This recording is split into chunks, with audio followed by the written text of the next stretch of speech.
하나님께서 당신에게 요청하는 그 일을 하라.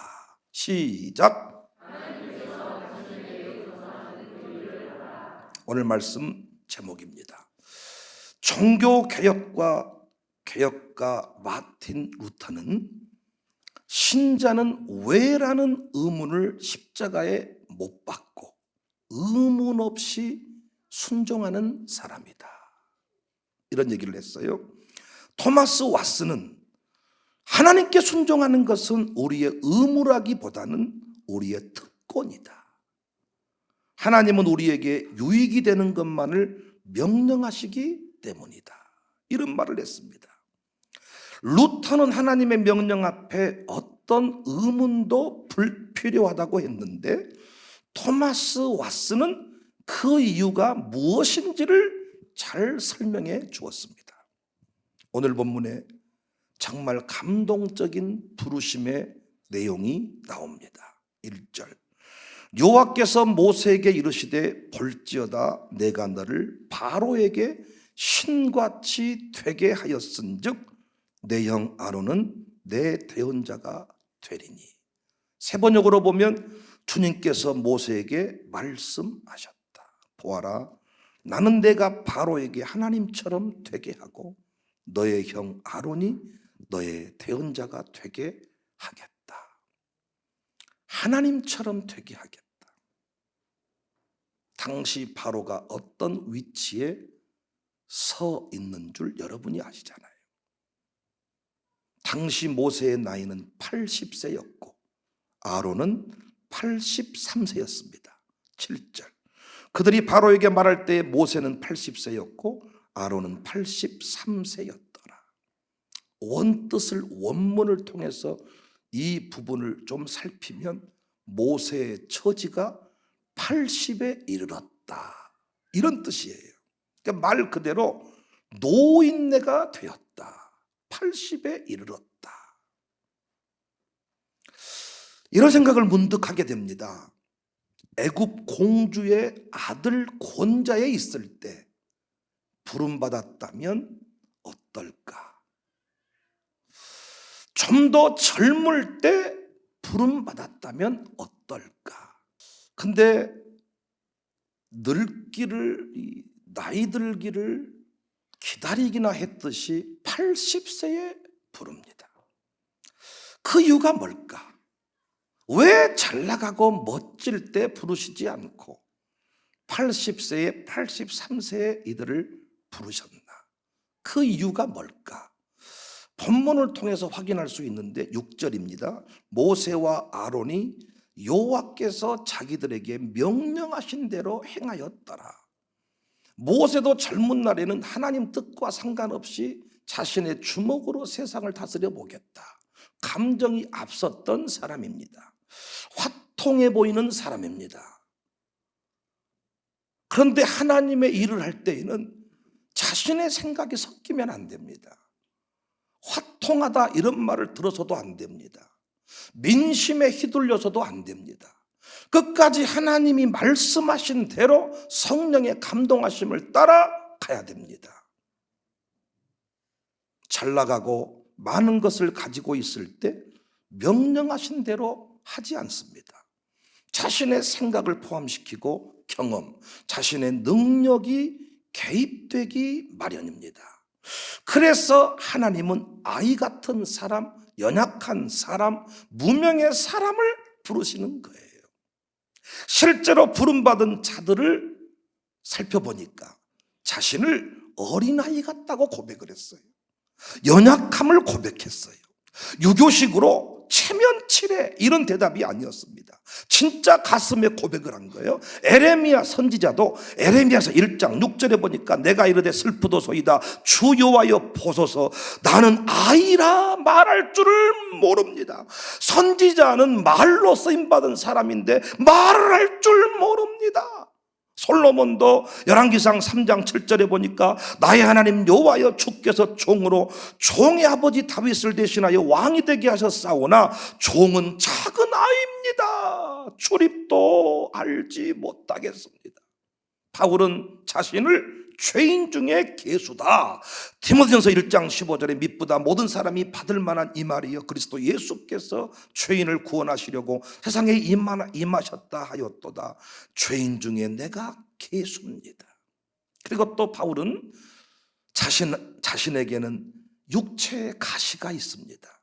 이 가시가 안질이라는 사람도 있고 간질이라는 사람도 있는데 어떤 것이든 복잡한 것입니다. 나는 예수님 믿어서 모든 것이 강건하게 되었습니다, 이렇게 말하는 게 아니고 바울 같은 사람도 내 안에 아픔이 있습니다. 말하지 못할 아픔이 있습니다. 고린도후서 12장 7절 여러 계시를 받은 것이 지극히 크므로 너무 자만하지 않게 하시려고 내 육체의 가시 곧 사탄의 사자를 주셨으니 이는 나를 쳐서 너무 자만하지 않게 하려 하십니다. 연약한 자, 부족함을 아는 자는 결코 고집을 피우지 않습니다. 이등병 의식을 가지고 사는 사람은 교회 안에서 성질을 내지 않습니다. 그러나 상병쯤 됐다고 믿는 사람은 그때부터 자기 본성이 나오기 시작합니다. 자신의 생각으로 감히 하나님의 계획을 논하기도 합니다. 원망한다는 것은 자기가 하나님의 위치에 섰다는 거죠. 그러나 연약한 사람, 부족한 사람은 무슨 말을 하든지 그대로 합니다. 하나님의 일에 가장 중요한 것은 인간적인 조건이나 실력이 아니에요. 말씀대로 준행하는 신앙입니다. 노아가 자기 생각으로 반응했다면 배는 완성되지 못했을 겁니다. 그 가족은 구원받지 못했을 겁니다. 아무리 봐도 비는 내릴 것 같지 않아요. 비가 무엇인지도 몰라요. 사람들은 거기에 관심도 없어요. 그런데 노아는 말씀대로 다 준행하였더라. 아브라함의 위대함도 다윗의 위대함도 여기에 있습니다. 그들이 하나님과 동행하고 가문을 구원하면서 공동묘지 수준에 낳고 죽었더라 이 공동묘지 수준의 삶을 벗어난 것은 다 순종의 삶이었습니다. 다윗은 아예 대장부가 되라고 하면서 아들아 대장부로 살아야 된다. 그런데 그 대장부로 사는 원리가 어디에 있냐? 말씀 준행의 삶이었음을 강조했습니다. 사울에 비해서 다윗의 육적인 조건은 형편이 없었어요. 그런데 하나님은 사울의 역사를 지우고 다윗의 역사를 남깁니다. 다윗을 향한 하나님의 마음을 성경은 다음과 같이 표현합니다. 사도행전 13장 22절 다윗을 왕으로 세우시고 증언하여 이르시되 내가 이새의 아들 다윗을 만나니 내 마음에 맞는 사람이다. 그 다음이 중요해. 내 뜻을 다 이루리라 하시더니 하나님의 뜻을 온전히 이루어드리는 사람이 하나님의 일꾼이고 그런 사람을 하나님은 찾고 있습니다. 사울을 향한 평가는 다음과 같습니다. 사무엘상 15장 23절에 이는 거역하는 것은 점치는 죄와 같고 완고한 것은 사신 우상에게 절하는 죄와 같음이라. 왕이 여호와의 말씀을 버렸다. 여호와께서도 왕을 버려 왕이 되지 못하게 하셨다. 사무엘상 15장 26절 사무엘이 사울에게 이르되 나는 왕과 함께 돌아가지 아니하리니 이는 왕이 여호와의 말씀을 버렸으므로 여호와께서 왕을 버렸다. 하나님은 오늘도 말씀 버리는 사람을 찾는 게 아니고 나를 버리는 사람, 내 경험을 버리는 사람, 내 고집을 버리는 사람을 찾고 쓰시는 줄로 믿습니다. 그래서 많이 가진 사람, 뜻이 분명한 사람, 잘난 사람은 하나님이 잘 안 쓸 때가 많고, 이런 사람은 물고기 뱃속이나 이런 데 집어넣어가지고 탈탈 털어가지고 쭈글탱이를 만들어가지고 80세 때까지 기다렸다가, 그래서 물에 사람이 빠졌을 때 바로 뛰어들면 같이 죽어버린답니다. 순간 그 힘이 커가지고 모가지를 잡고 나 살려내라고 같이 죽어버린대요. 어떻게 거의 죽기 일보 직전에 하고 있을 때 그때 가서 머리채를 끌고 싹 나오면 다 따라 나온다는 거예요. 정 안 되면 기절을 시켜가지고 그 집어내라는 것입니다. 우리 생각에는 막 잘 나가고 혈기왕성하고 막 충만할 때 하나님 우리를 부르실 것 같지만 그렇지 않다는 겁니다. 나를 버리고 내 경험을 내려놓고 내 졸업장을 내려놓고 하나님의 말씀을 붙드는 인생, 하나님이 쓰시고 하나님이 찾고 있습니다. 말씀 위에 서서 내 뜻 버리고 감정을 버린다. 말씀 위에 서서 내 뜻 버리고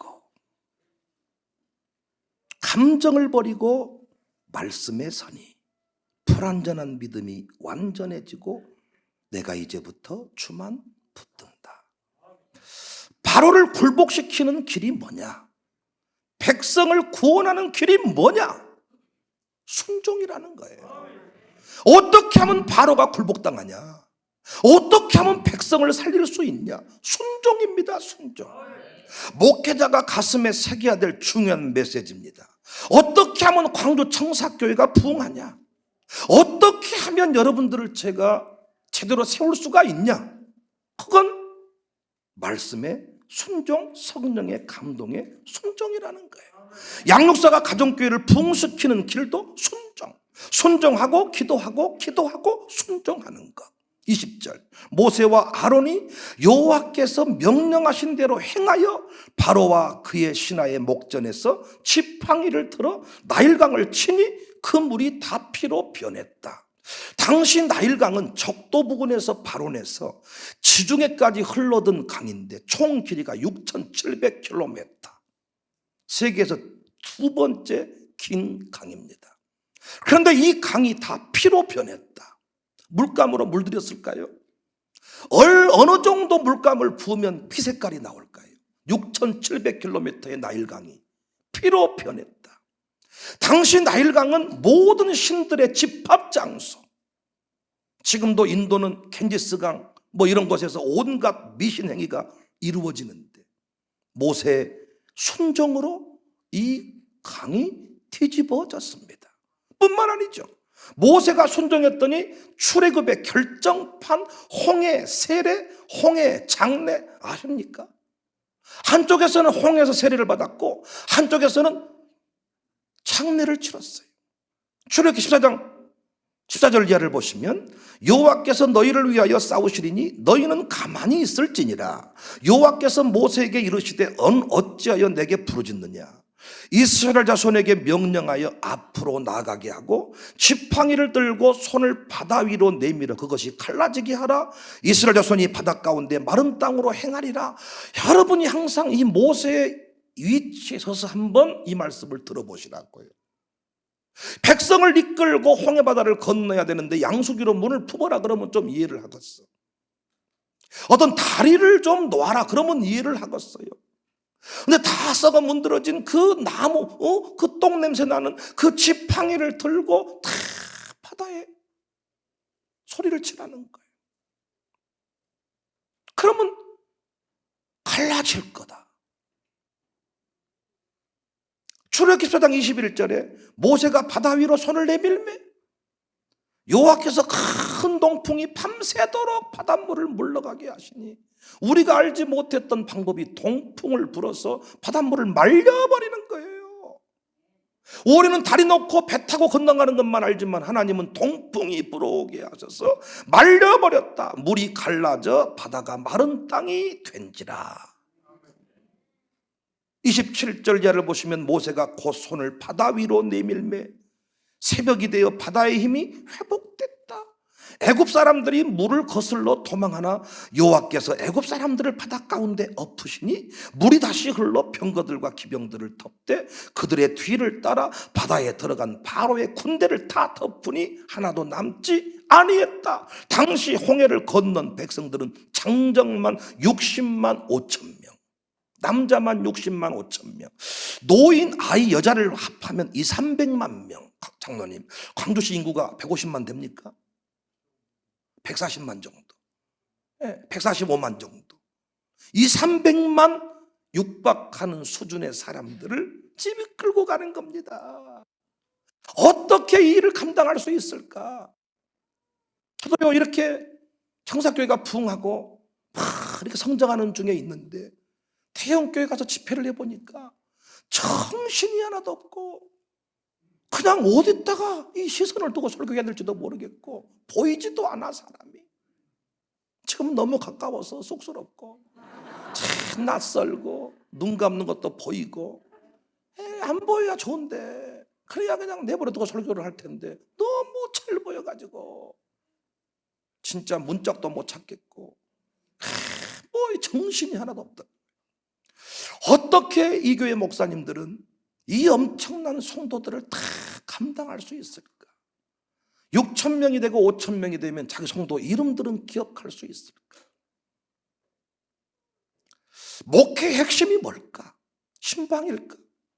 목회에서 가장 어렵다면 어려운 점이 뭘까? 10,000명, 20,000명 목회하는 분은 어떻게 성도들을 다 살려낼까? 저는 본문을 묵상하면서 은혜를 받은 거예요. 모세가 이들을 어떻게 무엇으로 책임을 질 수 있겠습니까? 무엇으로 어떻게 홍해를 가르고 어떻게 그들을 무사히 건너게 하고 뒤따라왔던 군사들을 어떻게 멸할 수가 있었겠습니까? 이때 모세가 할 일은 순종인데 어느 순간 지나면 자꾸 순종의 자리로부터 벗어나고 자기 생각이 나오고 자기 경험이 나오고 자기 학문이 나온다는 거예요. 그러니까 여러분, 위대한 목회를 하신 분의 특징은 뭐냐? 설교가 위대하고 어떤 교구 관리가 위대한다기보다는 어떤 보니까 참 대형교회 보니까 진짜 이게 너무 행정 조직도 그렇고 일사불란함도 떨어지고 참 제가 보는 관점에서는 참 부족한 점이 많아. 제가 보는 관점에서 오늘도 제가 일부러 광명교회 전체 다 그 예배 신앙을 한번 계속 틀어놓고 한번 보고요. 또 우리 교회 예배 신앙을 한번 봤는데 제가 무릎을 치면서 역시 우리 교회 예배야. 그런데 문제는 우리랑 그 교회 수준은 10배 차이가 나는 것 같아. 차이가 뭘까? 예배 프로그램일까? 그 교회 목사님 보니까 설교도요 일주일 동안 내내 하시지 않고 주일 예배 한 번만 하시는 것 같더라고요. 수예배도 금요일 저같이 새벽부터 아주 죽으라고 어떤 일을 하고 막 이렇게 혼자 막 헐레벌떡 이렇게 해도 이 정도밖에 안 하는데 차이가 뭐냔 말이야. 차이가 어떻게 10,000명 20,000명을 목회하느냐. 그건 여러분 설교를 열심히 하는 것도 할 수도 있지만 어느 순간 지나면 설교 때문에 안 옵니다.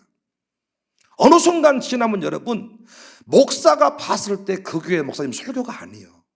제가 봤을 때 설교 진짜 못해. 근데 그대로 규모는 유지할 때가 있어요. 영향력은 그대로 살아있어. 가보면 아는데도 잘하는 게 아니야. 찬양팀도 대단한 게 아니야. 찬양팀도 참 오죽하면 제가 우리 팀들을 불렀겠어요? 배려버렸네. 오늘 갔다 온 뒤에 사람이 오늘 우리 팀을 불렀겠어요?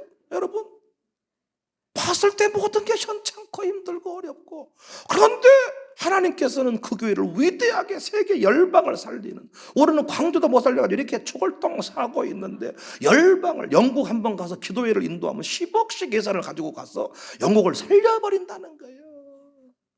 우리는 국민일보 광고를 내가지고 500만 원 광고비가 밀려서 날마다 전화가 오고 한 목사님한테 처리 좀 하세요.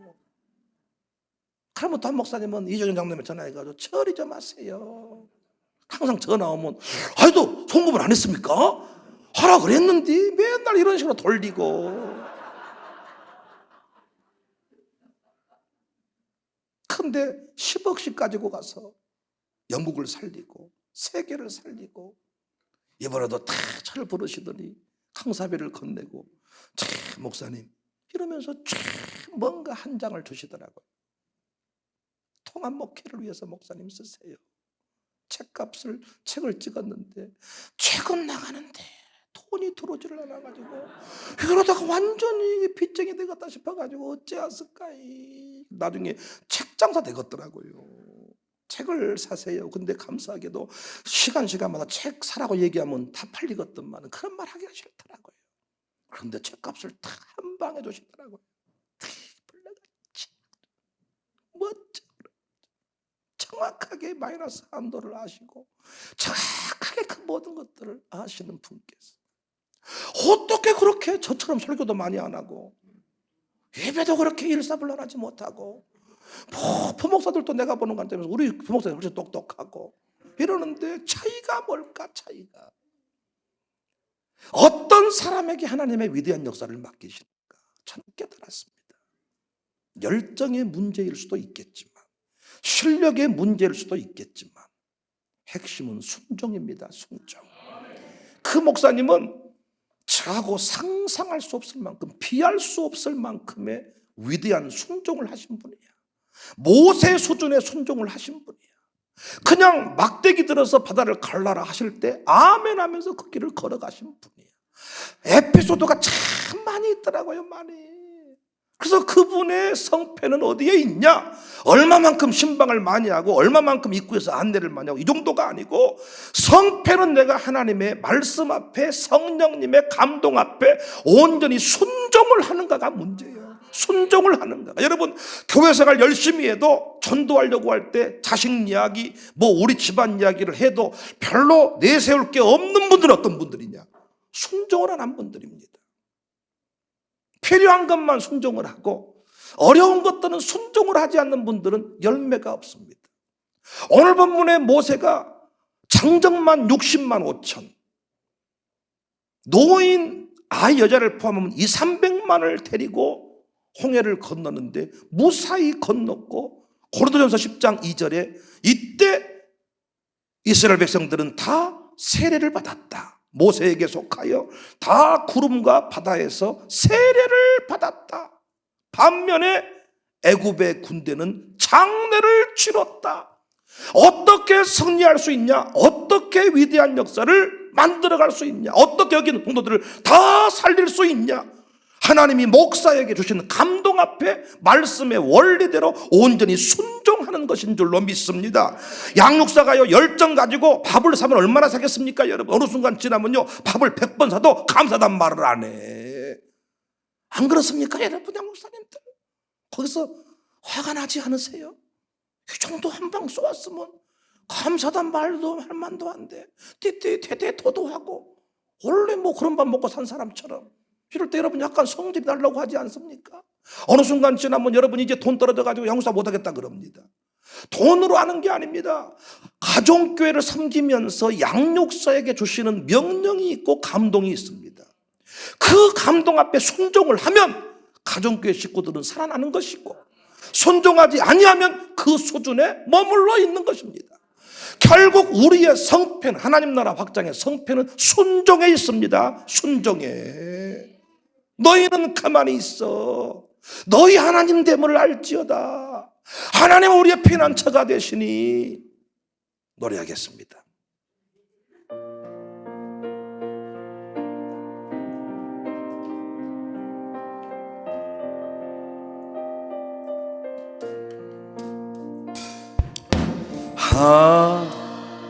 하나님은 우리의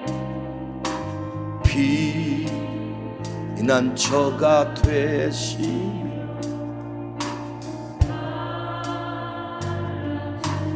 우리의 힘과 한 번 더 하나님은 우리의 하나님은 우리의 피난처가 되시며 환난 중에 우리의 힘과 도움이시라. 너희는 가만히 있어. 너 이소 주가 하나님 대말지어다. 열방과 세계 가운데 주가 높임을 봐. 너희는 가만히 있어. 너희는 가만히 있어. 주가 하나님 되말지어다. 열방과 세계 가운데 주가 높임을 받으리라. 사랑합니다. 사랑합니다. 내 아버지 찬양합니다. 내 혼맘 다하여 선포합니다. 예수 그리스도 주님 오심을 너희는 가만히 있어. 너희는 가만히 있어. 주가 하나님 되말지어다. 열방과 세계 가운데 주가 높임을 받으리라. 할렐루야. 제가 이 교회에 부임했을 때 모습을 여러분 기억하시잖아요. 우리는 전기등을 제대로 다 밝히지 못했습니다. 온풍기를 제대로 돌리지 못했습니다. 전략하지 아니하면 한 달 은행이자를 감당할 수가 없었고, 제가 와서 사역을 시작했으니 제게 생활비도 줄 수가 없었습니다. 그래서 우리는 전략하고 살얼음을 걷듯이 한 걸음 한 걸음을 떼고 있는데 성령께서 제게 이런 감동을 주었습니다. 백 목사야, 네가 이 교회 부채를 갚을 수 있겠냐? 네가 이 교회를 책임질 수 있겠냐? 서울에서는 어지간하면 50억, 100억을 이야기하고 살아요. 신방 가보면 권사님들이 기도 좀 해주세요. 돈이 좀 안 풀려서, 돈이 좀 안 돌아서. 그러면 우리는 뭐 50만 원, 500만 원 이게 아니고 5억이 안 돌고 50억이 안 돌고, 뭐 잠실이 다 그런 동네 아닙니까? 그렇게 사니까 우리 교회 부채 15억이라고 해본들 뭐 돌리면 되겠다. 그래도 뭐 하면 되지 않겠냐. 다 이런 마음 가지고 왔는데 돈벌이가 다르고 헌금 수준이 다르고, 서울에서 부흥이 한번 하면 이렇게 헌금이 나오는데 이쪽에서 헌금의 수준은 또 다르더라고요. 아, 이건 내 힘으로 할 수 있는 일이 아니구나. 그때 성령께서 너는 나만 기쁘게 해라. 내가 네 목회를 할게. 참 그 말씀이 너무나도 좋았습니다. 하나님께서 너는 나만 기쁘게 해라. 내가 너의 일을 할게. 너무 좋죠, 여러분도. 내가 네 집을 책임질게. 너는 나만 기쁘게 해라. 거기에 대해서 아멘 하는 사람이 누가 있어요? 그런데 첫 번째 제가 11월 9일 날 제가 지난주에 부임을 했어요. 어떤 분은 잊지 않고 이렇게 꽃다발도 보내주고 이렇게 했더라고요. 그래서 우리 강대위, 우리에게 나오지도 않는 인간이 하와를 보내고, 내가 웃으면서 장로님들이 안 하니까 강대위가 하잖아요. 웃고 넘어갔습니다. 왔더니 또 친서미 권사님이 꽃다발을 예쁜 또 화분을 이렇게 해가지고, 목사님 수고하셨고 어쩌고 저쩌고 이렇게. 근데 11월 달에 부임을 했는데 12월 성탄절을 딱 맞이했습니다. 얼마나 감동이 분명해. 넌 나만 기쁘게 해라. 내가 네 교회를 책임질게. 여기에 대해서는 아멘을 다 한다니까요. 책임을 진다는 거예요, 주님이. 그런데 딱 12월 성탄절 때 헌금을 딱 했는데 감동이 오는 거예요. 첫 번째 감동이. 윤영아, 백 목사야, 이 성탄절 헌금을 100% 지역 주민을 위해서 쓰면 좋겠다. 뭘로 어떻게 해요? 이 동네 쌀을 나눠줘라. 그래가지고 그 동네 하여튼 그때 300만 원인가 200만 원인가 헌금이 이렇게 나왔습니다. 그래서 그걸 쌀을 사가지고 입구에 딱 로비에 싸놓고 이제 24일 날인가 우리 성도들을 불러가지고 참 나누기를 시작했습니다. 우리 교회가 나누니까 역시 나눌 때 막 활력이 돌고 기쁨이 있고, 그래서 참 기쁨으로 나눴습니다. 당회를 장로님하고 둘이 했는데 장로님이 아멘입니다, 해봅시다 한 거예요. 그리고 다 이제 했는데 문제는 뭐냐, 이 헌금을 아껴가지고 이제 11월 달 지나고 12월 달 2달째 이르렀으니까 이게 이자도 감당하고 문제없이 잘 넘어가고 생활비도 들어올 수 있고 이렇게 해야 되는데 순간적으로 염려가 되더라고요. 이걸 써버려 가지고 어쩌면 좋을까 이러다가 이게 잘 안 되면 어떻게 하나. 첫 번째 이 목사가 뭘 하자고 했는데 잘 돼야 될 텐데, 근데 역시 제 믿음이 없었고 하나님의 은혜로 성탄절 헌금 안 썼는데도, 우리 교회 집행을 안 했는데도 무사히 넘어갔습니다. 그리고 1월 달이 됐어요. 그러면 또 하나님께서 이제 1월 달부터 책임을 진다고 했으니까 11조 1,000만 원짜리를 10명 보내가지고 1억씩 해서 다 갚아버려야 되는데, 그거는 내가 그대로 사람은 그대로고. 제가 1월 달에 신년 집회 금오산 기도원에 가게 됐습니다. 눈이 팡팡 내려요. 제가 그 교회 그 기도원 집회 가게 된 것은 부목사 때 땜빵 강사로 갔다가 붕해가 잘 돼가지고 기대치도 않았는데 잘 돼가지고 한번 내년에 더 오세요.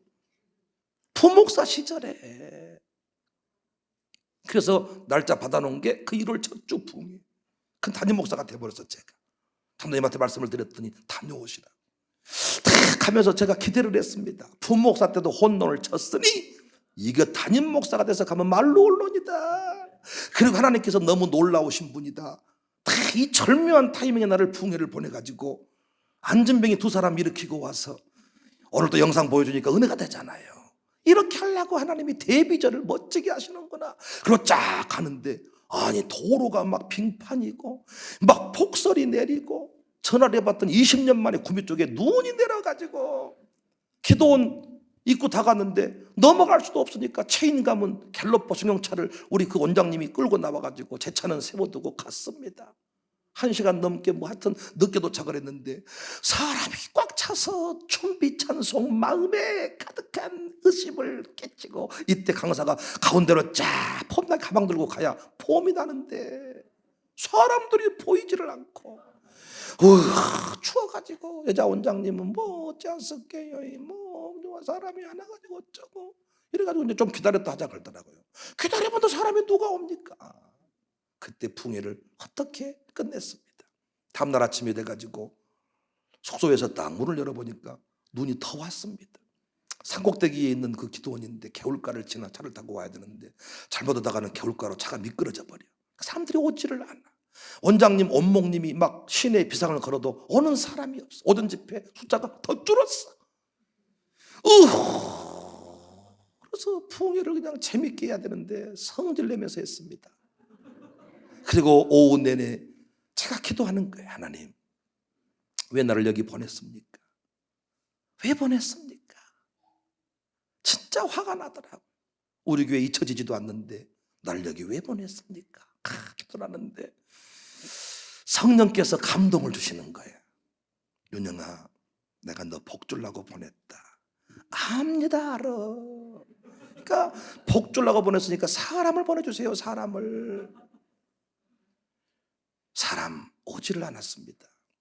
저녁에 또 풍야로 갔는데 재미 하나도 없고 맨 앞에 앉아서 마룻바닥을 치면서 뒤에서 보면 강사가 박력 있게 기도한다 그랬겠지만 나는 성질 내고 있는 거야. 뭐야. 지금도 이 모양인데 그때는 얼마나 저 모양이었겠습니까? 뭐예요? 감동이 오는 거야. 복 주려고 보냈다. 뭔 복 하나님 말씀해봐요. 네가 이 기도원을 위해 1,000만 원 헌금해라. 진짜 어이가 없잖아요. 지금 우리 교회야 1,000만 원 이거 헌신한 사람이 많고, 저도 이제 그만한 수준 됐고 5,000만 원 우리 교회에서 헌금도 해봤고 다 했습니다. 여러분, 그때 1,000만 원. 어이없는 감동이 오면 우리는 항상 밀주잖아요. 밀어버리고 다른 기도하는데 복주를 하고 보냈다. 계속 성령께서, 그분은 아주 집요하신 분이에요. 한 번쯤 하면 끝까지. 그때 묻는 거예요. 누가 하라는 겁니까? 접니까? 교회입니까?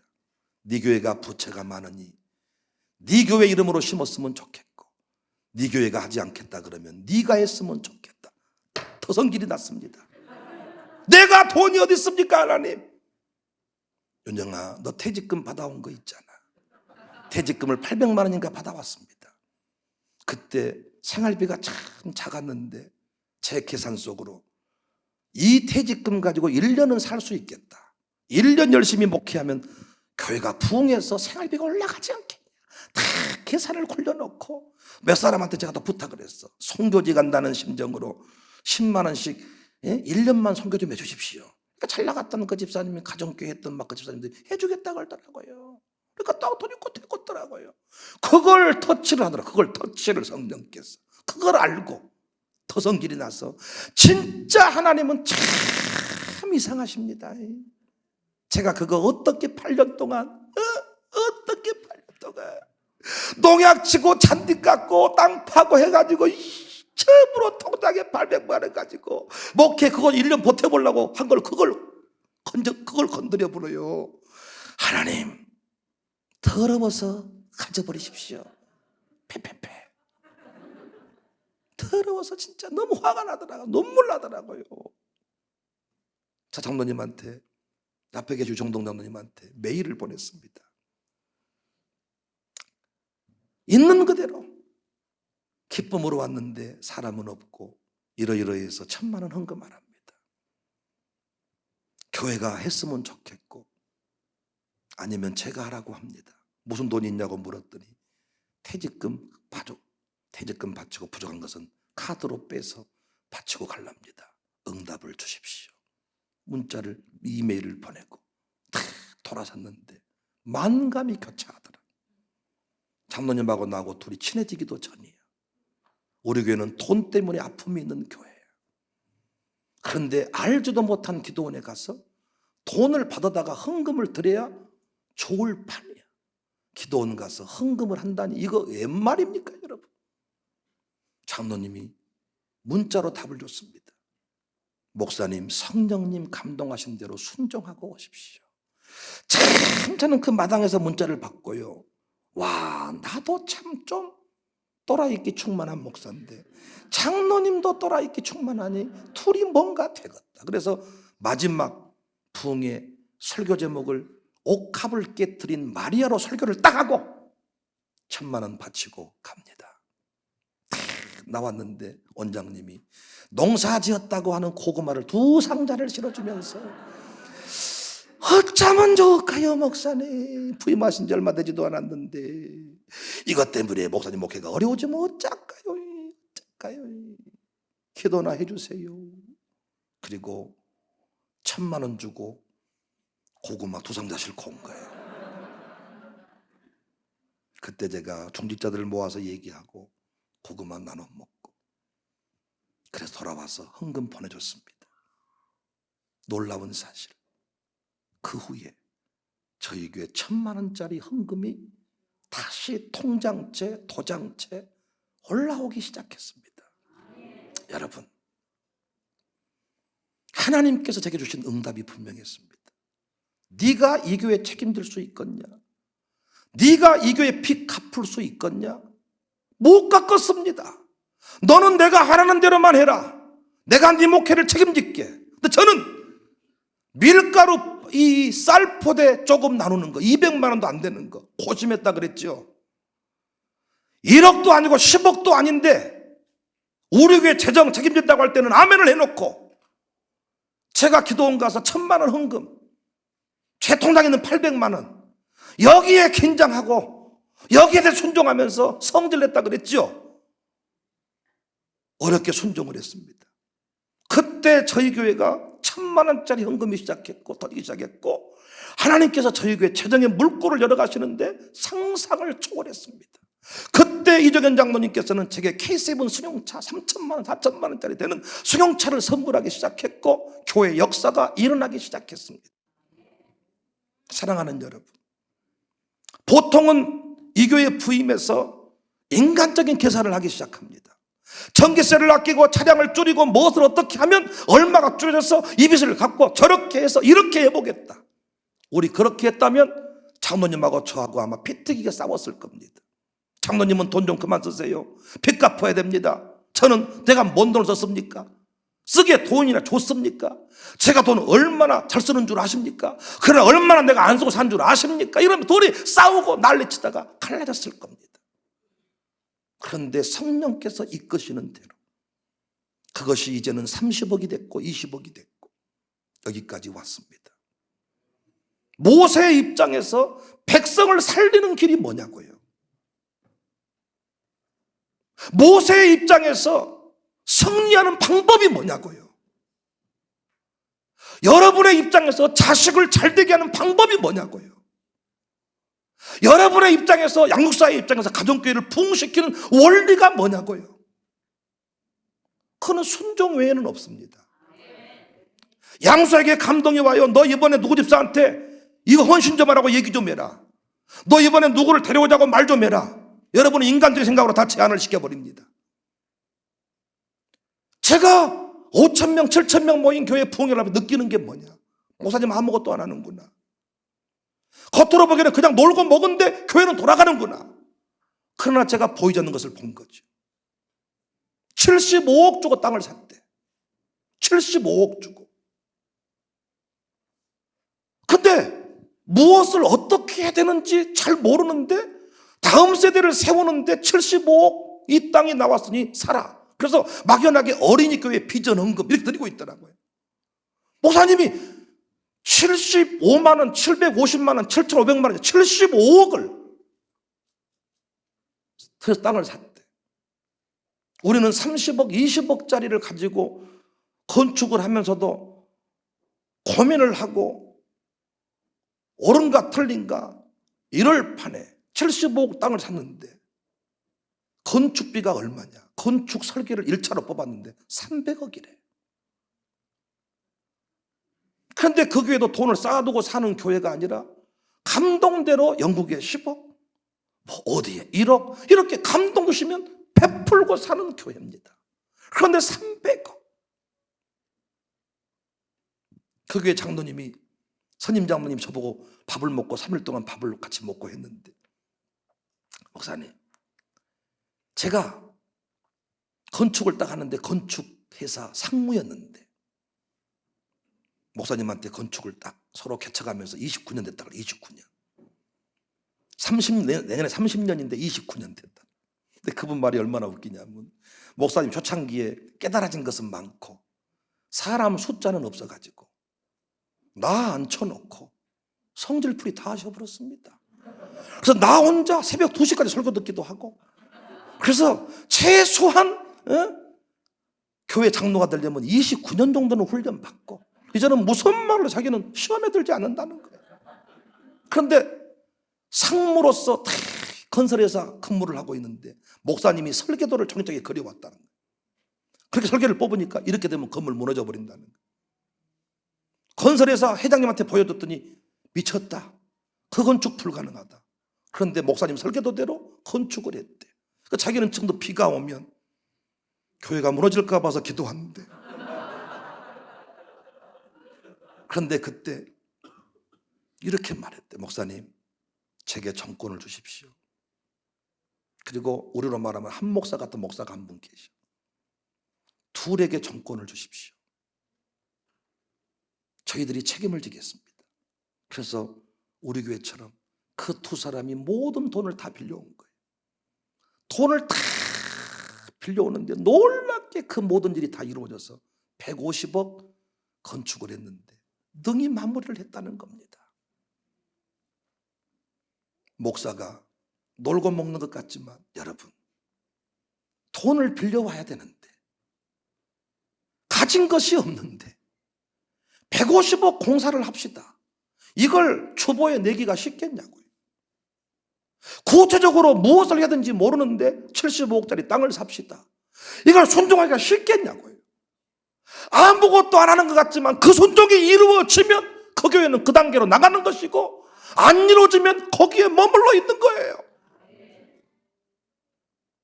우리는 하나님이 내 인생을 책임진다 그러면 아멘이지만 손을 내밀어서 바다를 갈라라 그러면 어떻게 이 일이 가능합니까? 75억 주고 땅을 사라 어떻게 그 일이 가능합니까? 그래서 백성을 살리고 교회를 살리는 길은 목사가 무슨 말씀을 하든지 간에 그 말씀대로 순종하는 것인 줄로 믿습니다. 모세가 젊을 때 그렇게 가기가 쉽지 않습니다. 모세 잘 나갈 때 그렇게 하기가 쉽지 않습니다. 그런데 80살 40년 동안 광야에서 양똥치는 인생이 됐습니다. 처절하게 잊혀져가는 노인네가 됐습니다. 이제는 불러준 것이 감격스러운 때가 됐습니다. 이때는 무슨 말씀을 하든지 다 그대로 준행하였더라. 순종했더니 장사를 지내지 않습니까? 사랑하는 성도님들, 교회에 필요한 사람은 순종하는 사람입니다.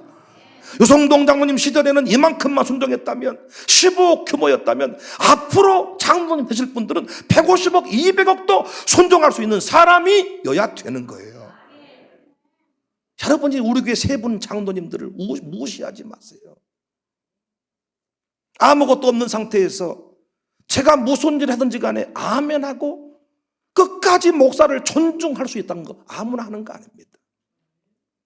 나는 이 앞에 앉아있는 분들을 사람 자리가 비어도 내가 이 앞으로 불러내는 이유는 그 일에 쓰임받은 사람들입니다. 전 앞으로 이들을 훈련시켜서 찬양팀도 만들려고 하고 우리 장로님들을 다 포함시켜서 정말 레이지파와 같은 찬양팀을 만들려고 하는데 제가 붕해하고 집회할 때 이런 급들이 옆에 서줘야 돼. 영상이 돌아갈 때 멍 때리고 있는 사람이 아니라 이 교회를 향한 열정을 가진 사람들, 하나님이 나를 써주심에 대한 감격이 있는 사람들이 뿜어낼 때 우리는 형통은 좋아하고 기적은 좋아하지만은 아직도 내 경험이 튀어나오고 내 생각이 튀어나오기 때문에 겉모양은 신자이지만은 내용은 짝퉁이 돼버리는 거예요. 말씀대로 다 준행하였더라. 말씀대로 다 준행하였더라. 목사가 아무것도 안 하는 것 같지만 여러분 이것이 힘듭니다. 이것이 가장 큰 일입니다. 부모가 아무것도 아닌 것 같지만 부모의 순종을 통해서 후대 영광이 임한 거예요. 저희 아버지의, 저희 장인의, 저희 장모의 순종을 통해서 우리 가문의 형통이 임한 거예요. 샬롬 속골 친구들, 여러분 부모님이 아무것도 아닌 것 같지만 여러분 부모의 순종이 이 위대한 역사를 이루어낸 것입니다. 아무것도 아닙니다. 지금은 여러분 우리 학교를 높이 쳐주지만은 건물도 없는 학교, 아니 여러분 학생 한 명 있는 학교, 초등학생 한 명, 중학생 한 명 있는 학교, 이런 학교에 아니 진우와 우리 이 현지 예지 보낸다는 게 이게 쉽겠습니까? 우리 성수 지옥이 학년을 낮춰가지고 여러분들이 이번에 서울에 올라왔더라고요. 성수랑 승기랑 지옥이랑 이 희재랑 여러분들이 올라와서 집회를 참여하고 호텔비가 좀 들었습니다만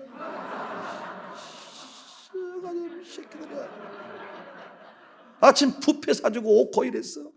오코일 호텔 잡아주고. 그런데 와이프도 전화 와서 당신 든든하겠네. 오라고 한다고 해서 오겠습니까? 어찌 그들이 그렇게 목사를 만나고 싶어하고 그 먼 길을 대구에 갔는데 한 목사님께서 와라 하니까 왔다는 거예요. 목사님 얼마나 기뻐. 왔다는 거예요. 이 소식을 들은 지우기는 이 새벽 2시에 나는 광명교로 새벽기도 갑니다. 새벽에 왔다는 거예요. 지우기가. 부모님이 얼마나 쌍욕을 먹고 이단에 빠져버렸다는 소식을 듣고 얼마나 힘들었는지 모릅니다. 그런데 아무것도 보이지 않아. 학교 건물도 없어. 지금은 학교 오기가 쉬워.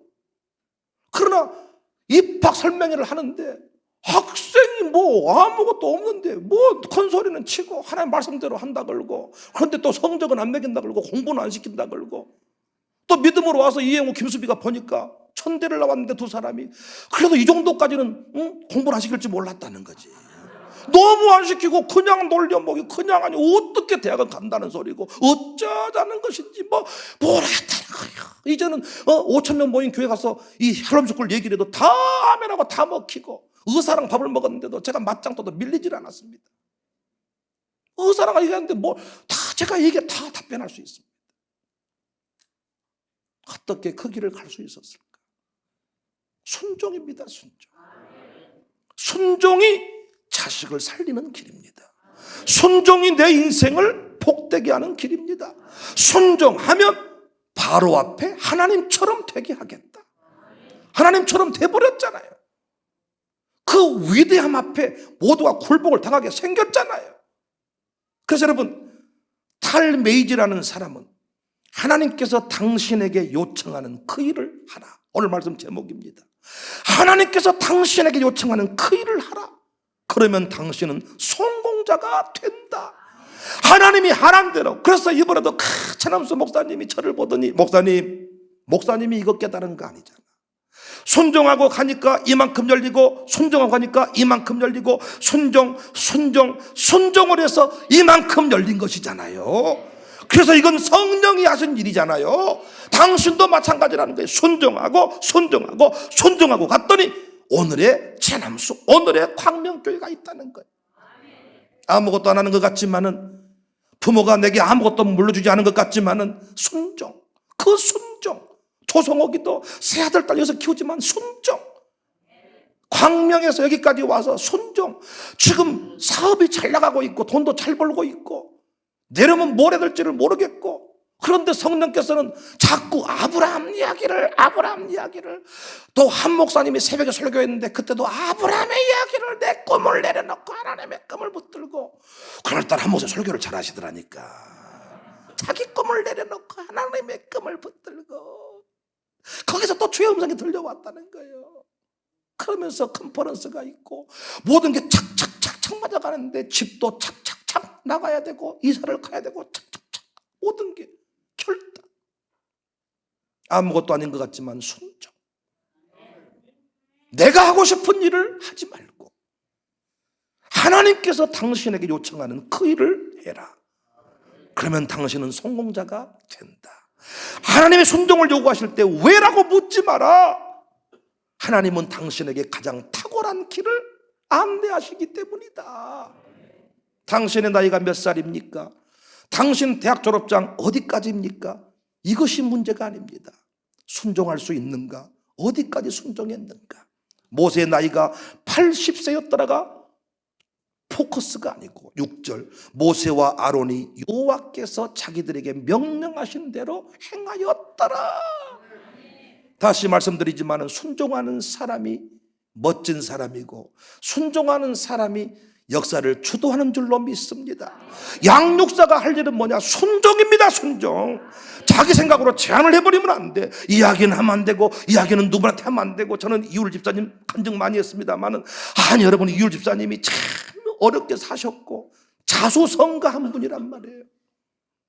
저분이 다른 것은 다 이해가 됐고 저를 좋아하지만은 강도상에서 목사가 자꾸 돈 얘기를 하고 헌금 얘기를 하는 것이 힘들었던 분이에요.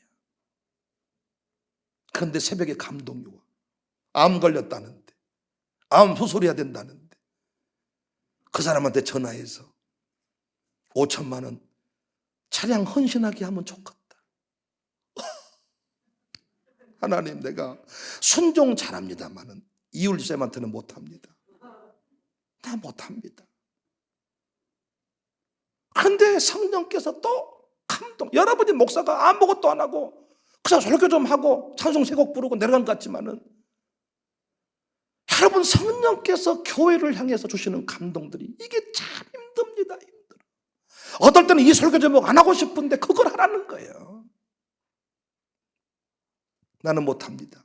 근데 이런 감동이, 너 그러다가 이율 집사 죽으면 네가 책임질래? 아닙니다. 그건 제가 못합니다. 그래서 문자를 보냈어요. 아침에 같이 기도해주는 카톡방이 있었는데 감동이 와요. 집사님 5천만 원 차량을 그면 좋겠다는데 어찌하실까요? 바로 전화가 와서, 이율 집사님 전화가 바로 그 문자 답방기가 전화. 원배 뭐라고 말해야 될까? 목사님, 제가 가지고 있는 현금이 없습니다. 건물, 이렇게 부동산 기타 등등 흩었고 가지고 있는 게 없습니다. 그저 이렇게 말했어요. 집사님, 나한테 이래라 저래라 말할 거 없고 하나님과 관계 속에서 하나님이 하라고 하셨으니 나는 말씀드렸을 뿐이야. 김금선 집사님도 남편한테 뭐라고 말할 수 없었어. 기도만 하고. 그런데 어느 날 새벽에 봉투를 쭉 주더라는 거예요. 바치소. 차량헌금 바칩니다. 하나님께서 그 일을 행하신 뒤에 추적 관찰을 하고 조사를 해보니 암세포가 보이지 않는다. 그때부터 우리 이율 집사님이 11일 조원금을 결단하고 얼굴을 보세요. 천사의 얼굴이 됐습니다. 하나님께서 참 그 필요하신 대로 쓰시기를 원하는데 목사가 제한을 둬버리는 거예요. 안 됩니다. 여기는 안 됩니다. 가정교회들 부흥하는 거 보면요, 양목사가 이 훈련을 했더라고. 이 훈련을 어떤 감동을 준다는 거예요. 지혜 없이 말하는 것을 제가 말하는 게 아닙니다. 지혜 없이 그냥 푹푹 질러대는 사람 있잖아요. 말해놓고 나는 뒤끝이 없어. 이런 사람 말하는 게 아니고 기도하는 중에 몇 번이고 아닙니다. 해야 이렇게 하면서 다 그 감동대로 이끌어가는 사람들, 가정교회를 다 살려내더라고요. 교회에 필요한 사람은 순종하는 사람입니다. 계산 잘하는 사람이 아니고 학벌 좋은 사람이 아니고 순종자라는 사람입니다. 교회는 막연하게 의사, 판사, 검사가 아니고 순종하는 의사입니다. 순종하는 판사입니다. 저는 절대 혹시 판검사를 만나면 얘기해 주세요. 내가 판검사를 싫어한 게 아니라고. 의사를 만나면 말씀해 주세요. 간절히 애타게 기다리고 있다고. 다만 순종하지 않는 의사는 의사인 것 때문에 대접받지는 못해. 순종하는 사람이 되십시오. 순종하면 우리 인생이 멋져집니다. 순종하면 하나님이 우리 인생을 빛나게 하십니다. 80세 노인이지만 순종하니 광주 시민보다 더 많은 사람들을 다 살려내고 그들을 다 세례받게 하잖아요. 위대한 순종, 위대한 역사. 하나님께서 당신에게 요청하는 그 일을 하라. 가슴에 새기시기를 주님의 이름으로 축복합니다. 사랑으로 충만한 교회, 아름다운 우리 교회, 하나님의 능력 받아서 우리 교회 자랑거리,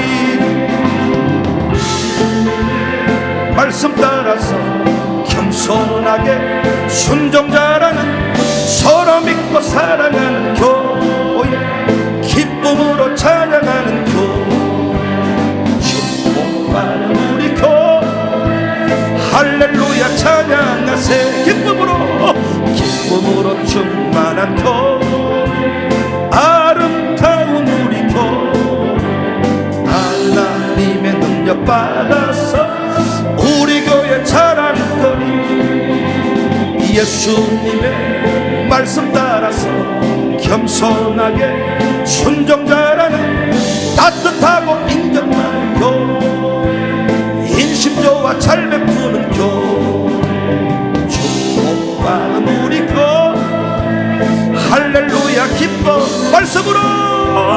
말씀으로 충만한 교회, 아름다운 우리 교회, 하나님의 능력 받아서 우리 교회 자랑거리, 예수님의 말씀 따라서 겸손하게 순종자라는, 서로 돕고 일 잘하는 교회, 충성으로 봉사하는 교회, 축복받은 청사교, 할렐루야 기뻐하세. 성령으로 충만한 교회, 아름다운 우리 교회, 하나님의 능력 받아서 우리 교회 자랑거리, 예수님의 말씀 따라서 겸손하게 순종자라는, 사명받아 기도하는 교회,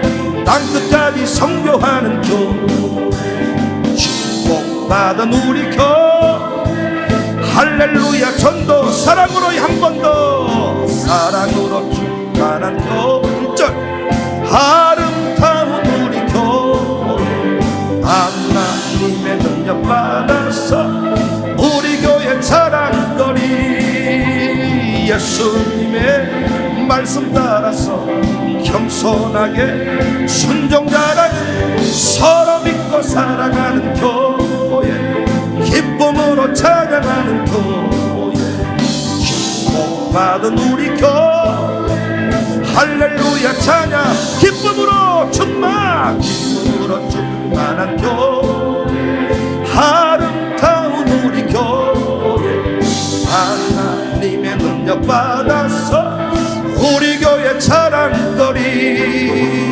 예수님의 말씀 따라서 겸손하게 순종자라는 따뜻하고 인정 많은 교회, 인심 좋아 잘 베푸는 교회, 축복받은 우리 교회, 할렐루야 기뻐하세. 말씀으로 충만한 교회, 아름다운 우리 교회, 하나님의 능력 받아서 우리 교회 자랑거리.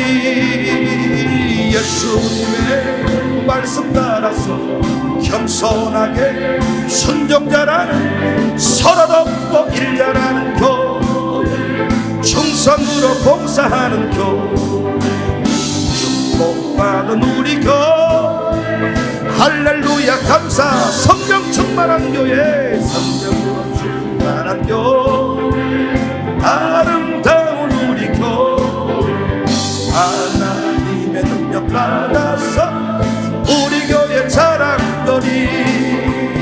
예수님의 말씀 따라서 겸손하게 순종자라는 사명받아 기도하는 교회, 땅끝까지 선교하는 교회, 축복받은 우리 교회, 할렐루야. 할 수 있다 하시니는 할 수 있다 하시니 나의 능력 주 하나님, 의심 말라 하시고 물결이를 걸라 하시고, 할 수 있다 하신 주, 할 수 있다 하신 주, 아멘. 믿음만이 능력이라 하시네. 믿음만이 능력이라 하시. 할 수 있다 하시니 나의 능력 주 하나님, 나를 봐 순종하라 하시니, 할 수 있다 하신 주, 할 수 있다. 순종만이 능력이라 하시네. 순종만이 능력이라 하. 순종만이 능력이라 하시네. 순종만이 능력이라 하시. 두 손 높이 들고 순종만이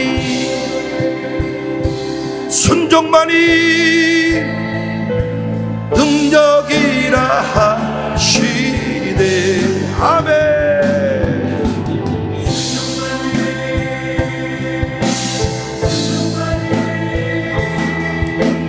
능력이라 하. 믿음만이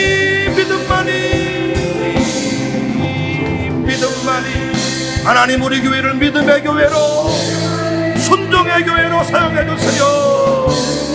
무슨 말씀을 하든지 그대로 하는 교회, 성령의 감동하심 앞에 아멘하는 교회가 되게. 능력이라 하시네. 능력이라 하시. 능력이라.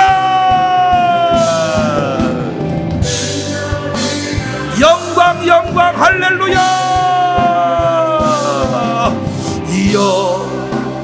영광 할렐루야. 승리의 그날이 옵니다.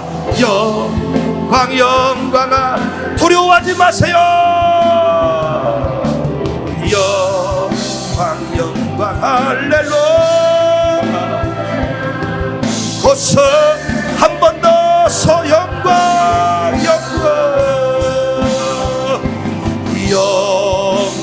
영광 할렐루야. 힘을 냅시다. 영광 할렐루야. 영광 할렐루야. 고스 한 번 더 힘을 내세요. 힘을 내세요. 힘을 내세요. 힘을 내세요. 주님이 손 잡고 계시잖아요. 주님이 나와 함께함을 믿는다.